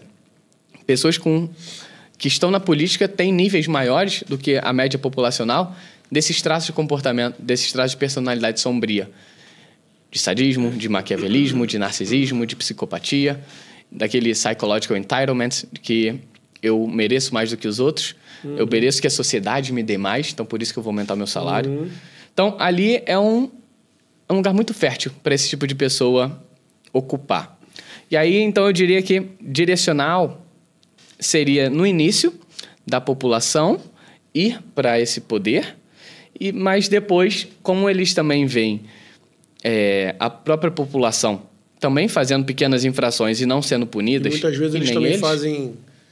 Fingem que não estão vendo para... Claro. Né? E aí acontece o que acontece agora. As pessoas não têm nem vergonha de estar roubando porque sabem que não vai acontecer nada com eles. O problema da transparência, às vezes, é resolvido. A gente sabe quem é. Mas o problema da punição não é. Então, se não tem a punição, não tem por que a pessoa pare. Porque ela consegue continuar roubando, consegue continuar sendo corrupta e está sendo... Impunidade, na famosa impunidade. Exatamente. Né? Impunidade é um negócio problema. Assim, muito problemático. E aí, até no o que você estava falando antes do latino, eu achei interessante também, talvez um side topic, mas sobre o problema dos influenciadores ficarem muito ricos. Eles sabem, cognitivamente, eles sabem racionalmente que eles estão ganhando em cima do prejuízo de outras pessoas, mas eles não estão ligando para quem está se ferrando. Não liga, não. Provavelmente por conta daquele mecanismo que eu falei de desengajamento moral. Aquele processo cognitivo em que eu desconecto as minhas ações da minha própria identidade. E a culpa é zero. Né? A culpa é zero. Então, provavelmente eles devem pensar algo parecido como... Aquelas pessoas estão perdendo dinheiro porque elas querem. Elas sabem que um jogo de aposta necessariamente envolve perdas. Se elas estão perdendo, pelo menos está sendo para mim. Então, eu estou ficando mais rico, mas eu não tenho nada a ver com a decisão delas. Elas são livres, têm um livre-arbítrio. Exatamente. E aí, esse tipo de pensamento ele é errado justamente pelo exemplo que você mostrou do latino. Por que o latino não simplesmente parava de apostar? Ele só estava perdendo. Assim como toda aposta, como boa aposta... A casa sempre ganha, Sempre ganha. E aí, a gente tem uma resposta na psicologia que, na verdade, é bem antiga. Que a gente está falando de reforço de razão intermitente. Apesar do nome bonito, é uma coisa simples que a gente não sabe quando que a gente vai ganhar. E esse tipo de recompensa, ela é a mais viciante possível. Ela é a mais difícil da gente parar de fazer alguma coisa. Então, a gente tem um tipo de reforço que que ele não é intermitente. Eu esqueci qual que é o termo, mas que ele é um reforço de 1 para 1. Então, se eu faço alguma coisa, se eu te elogio, você me dá uma balinha. E eu sei que toda vez que eu elogiar, você vai me dar uma balinha. Então, esse aqui é um reforço de 1 para 1. Que eu sei que se eu executar uma ação, eu vou ter uma recompensa. O cachorro faz muito isso. Exatamente, é como que a gente treina. A patinha. A gente sabe quando der a patinha, vai ganhar um negocinho. Vai ganhar o treatzinho. Mas o problema se a gente está falando de algum comportamento que a gente não sabe quando que a gente vai ser recompensado, esse comportamento é muito difícil de ser extinguido. Porque ele mexe na gente na imprevisibilidade. E ele faz com que a gente esteja sempre buscando fazer com que a recompensa chegue. Por mais que, no somatório geral, a gente esteja no prejuízo, como o latino ficou, a gente está sempre ali na expectativa de que alguma recompensa vai valer a pena. Por mais que, às vezes, vale a pena e a gente continue e depois volte o prejuízo de novo. E aí, como que a gente sabe disso? Tem uns estudos muito legais, assim, bem antigos, na psicologia comportamental, que era feito com animais ainda. Então, a gente via com ratinhos. Você podia dar para o ratinho água ou alguma comida que ele gostasse, sempre que ele apertasse uma barrinha, que seria o reforço de 1 para 1. Então, eu sei que sempre que eu apertar, eu vou ter recompensa. Mas a gente começou a perceber, a gente falou, tá, agora vamos botar para ter a recompensa aleatória. Nem eu, nem o ratinho vão saber quantas vezes ele tem que fazer aquilo. E o ratinho, ele fica ali que nem maluco, porque ele não sabe quando que vai vir a recompensa. E, de novo, por a gente não ter esse tipo de previsibilidade, é quando a gente vai mais fazer com que esse comportamento permaneça durante a vida do indivíduo. Porque ele é adictivo por si só. A pessoa não saber, ela faz com que ele precise ter esse esforço para ficar tentando adquirir a sua recompensa o tempo inteiro. Por mais que no final, racionalmente, a gente esteja no prejuízo. Então, esse problema das bets e qualquer tipo de aposta, ele mexe com um sistema tão rudimentar nosso, que é inclusive compartilhado com outros animais. Isso mostra que não é algo particular dos seres humanos. Assim, tem um outro estudo sobre justiça também muito legal, com macacos. Então, para você ver, é alguma coisa tão intrínseca e necessária nos seres vivos que, por mais que a gente venha de raízes diferentes, o macaco ele compartilha, mas o ratinho ele já é muito distante da gente. A gente tem algum senso de, ali no ratinho, de comportamento de vício, e no macaco também comportamento de justiça, porque é alguma coisa que mexe muito no intrínseco, porque isso geralmente está associado à recompensa de prazer ou algum estímulo como comida. Então, quando a gente mexe com esse tipo de recurso, a gente mexe muito profundamente com os comportamentos dos seres vivos, seja ratinho, seja pessoas também. Muito legal, cara, muito legal. Eu vou fazer aqui cara, o papo quando é bom, já 5h30 já. O quê? O papo quando é bom, cara, Caraca. vai embora. Eu vou fazer aqui mais algumas perguntas. Tá. Aí, meio bate-bola, assim, você responde mais rápido. Vamos lá. Que eu quero tentar focar um pouquinho mais na pergunta do pastor Alexandre que ele mandou para você. Vamos. Então, eu queria que você falasse... Para quem é indicada a terapia cognitivo-comportamental? Ótima pergunta. Para quem é indicado terapia, no geral, e aí por que a gente vai falar da terapia cognitivo-comportamental, que é a abordagem que eu uso? Quando a gente está falando de psicologia, a gente fala, pelo menos na minha visão, de um serviço de saúde. Então, se a gente está falando de serviço de saúde, a gente está falando de pessoas em sofrimento. E a gente precisa ajudar essas pessoas porque, assim como a gente quebra o pé, a gente precisa ir no médico consertar o nosso pé porque a gente não tem esse tipo de conhecimento, quando a gente, entre aspas, quebra da cabeça, a gente também precisa ir no psicólogo para se tratar. O ponto não é algum tipo de sofrimento ou de problema muito objetivo. Então, a gente precisa... A nossa régua é o sofrimento. É o quanto que a pessoa está se prejudicando por conta de alguma situação específica. E aí, os motivos podem ser os mais variados. Mas o principal critério é esse. O quanto que você vê que esse problema que você está encarando, ele realmente está sendo prejudicial. Ele está deixando de fazer com que você viva uma vida plena. Eu estava com um paciente que hoje ele me mandou uma mensagem falando como os pais dele, ele já tem mais de 40 anos, como os pais dele estão felizes que ele voltou a dirigir. Porque ele era uma pessoa que dirigia, começou a ficar com muito medo de dirigir. Depois do nosso tratamento, ele voltou a dirigir, assim, legal, centenas de quilômetros. E os pais dele ficaram muito impressionados porque fazia mais de 10 anos que ele não dirigia. Então, assim, gerava algum tipo de sofrimento. Ele se sentia enjaulado na cidade, porque ele não conseguia dirigir. Né? Exato. Então, ele ponderou. Cara, eu tô sofrendo muito porque eu não consigo dirigir. Vão ter outras pessoas? Eu estou sofrendo muito por conta do meu relacionamento. Eu estou sofrendo muito por conta da perspectiva profissional. Então, ter esse tipo de autopercepção do seu sofrimento já é um ótimo indício para a gente saber se você está precisando ou não de psicoterapia. E aí a TCC, por que eu utilizo? Porque ela é aquela que mais se aproxima do conhecimento científico que a gente tem hoje em dia. Então, todas as áreas da saúde, odontologia, fisioterapia, oftalmologia, medicina, todos eles têm a base científica. A TCC ela é a abordagem que mais se aproxima também desse tipo de abordagem, que ela se propõe a se testar, a ver se os tratamentos que ela propõe realmente são efetivos. E aí, por isso, dessa minha escolha, que na verdade não era nem para ser uma escolha, assim, para mim tem que ser o caminho mais tradicional. A gente está falando de saúde, a gente tem que ir pelo caminho que se demonstra mais efetivo para o tratamento das pessoas. Então, a TCC, para mim, é algo que você não precisa nem pensar. Você vai ser TCC porque ela está se mostrando efetiva em comparação às outras. Muito legal. Onde existe mais predominância antiética? Você sabe, não? Mas predominância? Se fosse falar um lugar, assim, de forma geral... Ou em alguma área, né? Então, área específica, a única que eu consigo pensar são aquelas que compartilham daqueles dois aspectos que a gente falou, de visibilidade e de punição. Então, lugares que você não tem esses elementos, não tem punição e não tem visibilidade, ele é muito propenso a ter qualquer tipo de comportamento antiético. Claro que tem que considerar que a pessoa tem que ganhar alguma coisa. Se ela estiver sendo antiética e não ganhar nada com isso, talvez não seja um comportamento que ela vá continuar tendo. Mas ela precisa adquirir algum tipo de recurso, de benefício, e não ser punida e não ser identificada. E aí a gente falou um contexto mais específico, seria de política, por exemplo. Mas isso pode acontecer em qualquer lugar. Por exemplo, até em restaurantes, eu acho que é famoso que funcionário rouba comida do restaurante, coisa assim, e aí o dono do restaurante tem que contabilizar essas perdas, porque sabe que em algum nível tem uma invisibilidade, tem uma impunidade ali, que a pessoa pode fazer o comportamento dela e não vai ser punida. Mas alguma área específica eu não diria, eu não sei. Entendi.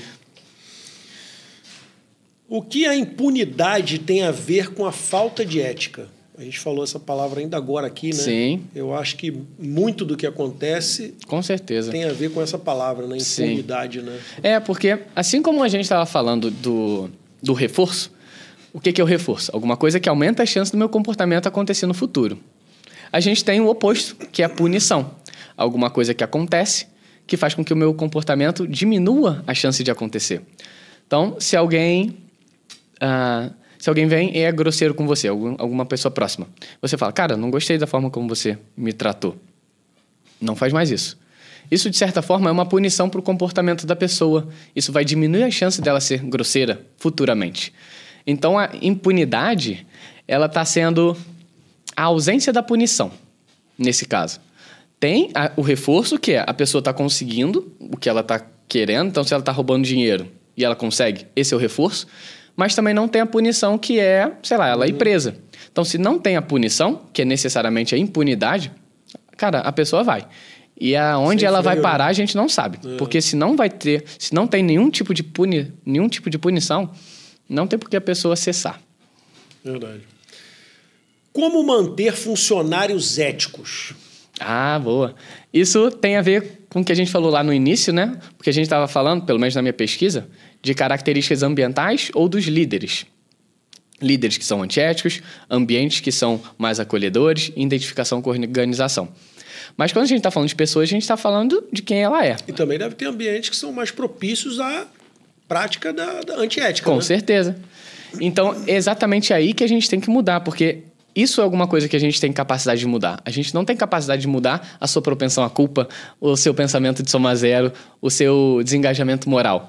Mas a gente tem a capacidade de mudar o ambiente.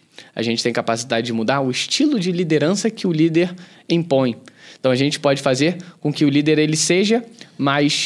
ele preserve mais essa ética da empresa e que ele mude a visão de que não vai ser mais... conquiste os resultados independentes dos meios. Agora a gente vai ter um líder que é mais ético, que vai ser... A gente quer resultados, mas a gente quer que seja por meio dessa forma aqui, que é um meio ético. A gente não quer resultado a qualquer custo, porque a gente tem respeito pelas pessoas, a gente tem uma reputação a prezar, a gente quer que a companhia consiga continuar crescendo com um nome bem visto, porque quando vaza algum tipo de informação de comportamento antiético, geralmente queima a empresa também, então isso é negativo para a empresa. E aí... Respondendo, a gente principalmente tem que tentar mudar o ambiente. E o ambiente ele é muitas vezes influenciado pelo líder. Então a gente está falando de treinamento de liderança. Treinamento de lideranças éticas. Muito legal. Bom, o pastor Alexandre mandou uma pergunta aqui. Lá vem. Que é o seguinte. A religião sempre estabeleceu valores éticos. Como este processo se estabelece a partir de uma perspectiva relativista, onde o certo e o errado depende de cada um? Aí é realmente um problema. Porque se a gente está falando que não existe um certo e errado geral, que realmente não existe, então poderia existir um país onde roubar é uma profissão? Nada impede isso.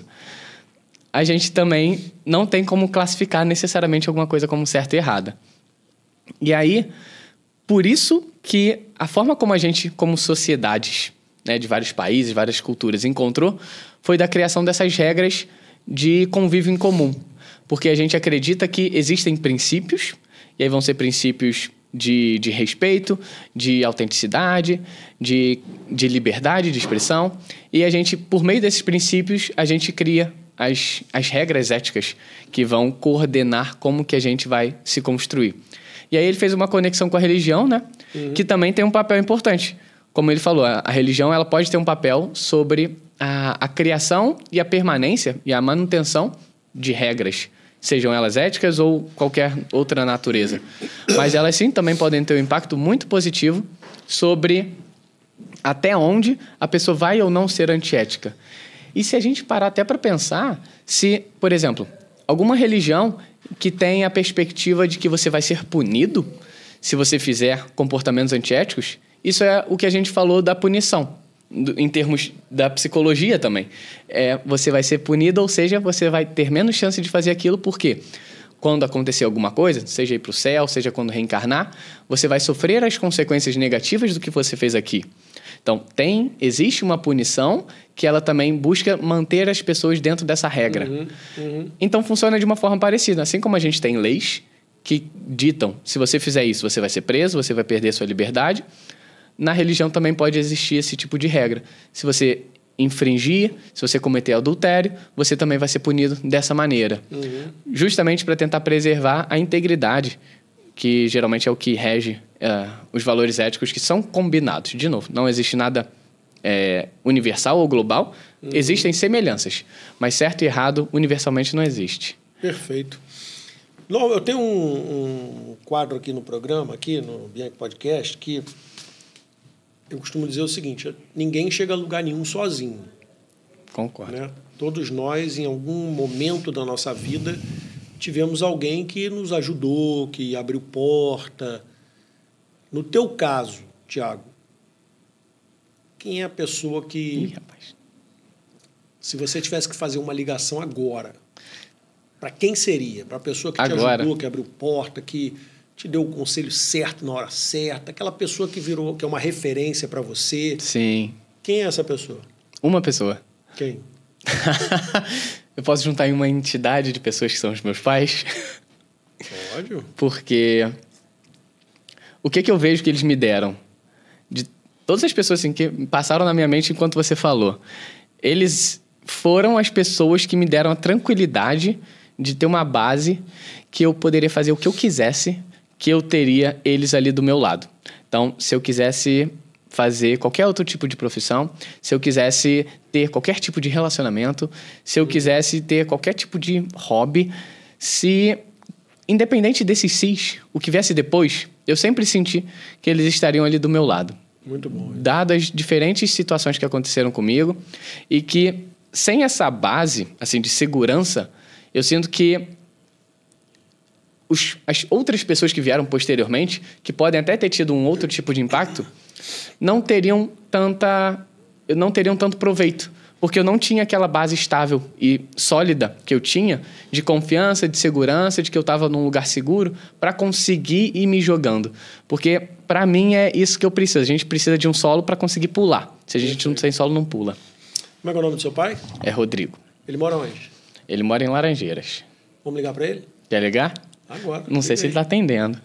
Liga aí, bota no Viva Voz. Ai, Deus.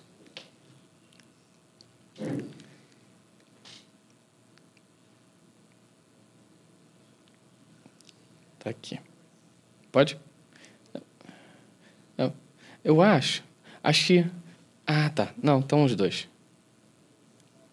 Eu vou ligar pro meu pai. Eu acho que hoje ele tá com a minha mãe. Pode ligar para ele. Pode falar com os dois juntos? Pode. Um segundo que eu tô com outro chip. Tá. Só ligar? Sem ensaiar o que a gente vai falar? Vou botar aqui assim perto do microfone. Como é que é o nome dele? Rodrigo. E minha mãe é Fátima.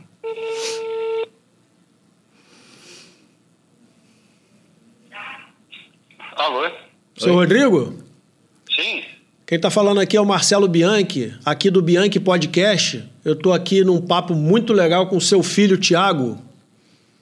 Ah, sim. Pois não. Tudo bem com o senhor? Tudo bem. Tem um determinado quadro aqui no programa, aqui no Bianchi Podcast, que eu pergunto para o convidado, que é um tema que tem a ver com relacionamentos interpessoais, né? Assim, eu pergunto para o convidado, se você tivesse que fazer uma ligação agora para agradecer quem te ajudou a chegar até aqui, quem abriu portas, quem foi a sua base. E eu perguntei para o Thiago, e ele acabou de dizer para mim que a base dele foi o senhor e a dona Fátima. Ah, sim. Então eu estou ligando aí para deixar ele falar um pouquinho e fazer esse agradecimento aqui ao vivo. Tá certo. Vamos lá. Tá. Minha mãe. Alô? Alô, Thiago? Oi. Oi. Oi. Minha mãe tá ouvindo também? Agora que eu tô ouvindo. O que foi? Ah, tá. O que foi? Então, como o Bianchi falou aqui, eu tô no podcast dele, e aí agora no final ele fez a pergunta que era quem foi a pessoa de mais impacto na sua vida? Aí eu respondi para ele que teria que ser uma entidade, que são os meus pais, né? Você, a minha mãe e meu pai. Porque só um ou só outro eu acho que não seria coerente. E aí ele me pediu aqui para fazer uma ligação agora, então estou fazendo. Também para fazer, e aí deixar um agradecimento para vocês. Tá ótimo, Então, tá ótimo. não, deixa eu fazer o agradecimento agora. Isso, tem que fazer, tem que fazer. Já, tá bom, valeu. Não, então, foi como eu falei com o Bianchi aqui. Acho que a minha gratidão que eu tenho com vocês, ela vem muito de terem me dado segurança e tranquilidade de que eu podia tomar qualquer decisão, basicamente, ou as decisões que eu tomasse na minha vida, vocês estariam sempre ali do meu lado, estariam me apoiando. Às vezes, independente até se vocês concordavam ou não, ou se vocês achavam que era a melhor decisão ou não, mas que vocês estavam ali do meu lado. E eu sinto que é um suporte, assim, tanto, assim, emocional, financeiro, relacional. E eu acho que sem esse suporte, assim, que eu vejo que, para mim, monta uma base, não teriam outras relações, outras pessoas que conseguiriam ter algum tipo de impacto em mim, porque, como a gente está falando de um solo, ela é a primeira camada que tem a ver com esse sentimento de segurança, assim. E aí, eu acho que é mais ou menos isso, assim, que eu sinto com vocês. Então. Muito bem, Thiago. Olha, de fato, isso é proposital, não foi por acaso, não. Sim. É uma coisa que foi conversada entre a gente, deliberado, né? Vamos deixar o amadurecimento mais de perto. Vamos Sim. olhando, acompanhando. Muito legal. Seu Rodrigo? Sim. Muito legal. Parabéns aí. O filho de vocês é espetacular. Pô, tá num caminho bacana pra caramba. Vai ser um grande profissional. Muito legal, muito legal. Parabéns aí. Obrigado, tá? Obrigado. Obrigado também. Obrigado. Eu que agradeço. Esse papo aqui vai estar disponível lá no canal do Bianchi Podcast no YouTube na semana que vem. Coisa boa. Tá ótimo. Tá gravado, então. Tá gravado. Vai ficar gravado lá. Semana que vem vai estar lá na minha plataforma lá. Ok. Tá Muito bom. obrigado. Um abraço. Bom fim de semana. Tchau. Tchau. Beijo. Muito legal, cara. Muito legal. Ficou tenso? Não, é que é um momento de intimidade, né? Então eu acho que mexe um pouco mais com a gente. A maioria assim. das pessoas que vem aqui, eu não falo que vai ter esse quadro. É. Né? Assim como muito não legal, falou comigo. muito legal. Porque todo mundo tem alguém para agradecer, né? Sim, não, eu acho Ninguém justo. chega a lugar nenhum sozinho, né? Isso é muito legal, cara. Eu concordo muito. Thiago, obrigado demais, cara. O papo foi muito legal, muito legal. Semana que vem esse papo vai estar lá disponível no Bianchi Podcast, você vai poder acessar lá. Legal. Obrigado demais. Eu queria que você olhasse agora para aquela câmera ali, deixasse o recado que você quisesse aí, tua rede social, para quem quiser te seguir. Cara, deixa o recado que você quiser final, falando da tua pesquisa. Você tem aí... Vamos pode lá. falar o que você quiser aí. Bom, primeiro agradecer você pelo convite. Eu que agradeço. Então, que a gente se conheceu, inclusive, por intermédio do pastor Alexandre. Sim, que me levou no Beach Tennis, a gente começou a se conhecer. E acho que eu vivo há uns 3 anos já, ou mais, lá no Beach Tennis. Então, primeiro esse agradecimento. Em relação à minha pesquisa, se as pessoas se interessarem, fiquem à vontade para vir falar comigo. de alguma forma eu posso disponibilizar o meu WhatsApp? Não sei, num link eu falo? Não, pode falar aí, tá. Pode falar. Meu WhatsApp é 21976852433. É público, eu atendo. Qual é o teu Instagram? Psicólogo clínico. O Instagram é psi.thiagomarô. Também tá lá, para quem quiser falar comigo, fica à vontade. Se quiser mandar e-mail também, achar que é alguma coisa mais formal, é marothiago, meu último nome e o meu primeiro nome, @gmail.com. E uma coisa até que um paciente me pediu uma vez, ele me deu essa ideia que foi: Thiago, quando você estiver falando com outros pacientes seus, compartilha um pouco com eles sobre a melhora que os seus outros pacientes tiveram. Então aí, por que ele me falou isso? Porque eu sinto... E por que eu estou considerando fazer isso? Porque eu sinto que quando a gente faz isso, a gente humaniza e mostra que o nosso sofrimento ele não é tão único assim. A gente não está numa posição de uma pessoa tão ruim, tão incapacitada, ou de alguém que sofre muito de alguma coisa muito específica. Muitas vezes a gente compartilha de sofrimento com outras pessoas. E quando a gente sabe disso, isso tende a diminuir um pouco mais o nosso sofrimento, porque a gente fala desse conceito de humanidade compartilhada. Nós somos humanos, assim como todas as outras pessoas. Todo mundo sofre, todo mundo tem problema. E admitir isso para você mesmo, buscar algum tipo de ajuda, quando você vê que é necessário, não é motivo de vergonha, muito menos de fraqueza. Na verdade, é muito mais de uma coragem e de fortaleza, de força, né? Que você tem quando comparado às pessoas que não buscam. Porque, na verdade, as pessoas que não buscam, elas ainda têm algum tipo de resistência, vergonha, não sei exatamente o quê, mas que isso está atrapalhando elas de melhorar daquela situação que elas também não estão confortáveis. Então, é um ato de coragem também buscar psicoterapia. Então, ficaria esse meu recado final. Maravilha. Pessoal, obrigado demais aí. Mais um episódio aqui do Bianchi Podcast terminando com o Thiago Marô, falando sobre os preditores de comportamentos antiéticos. Esse papo vai estar disponível lá no Bianchi Podcast na semana que vem. Um grande abraço, obrigado demais. Valeu!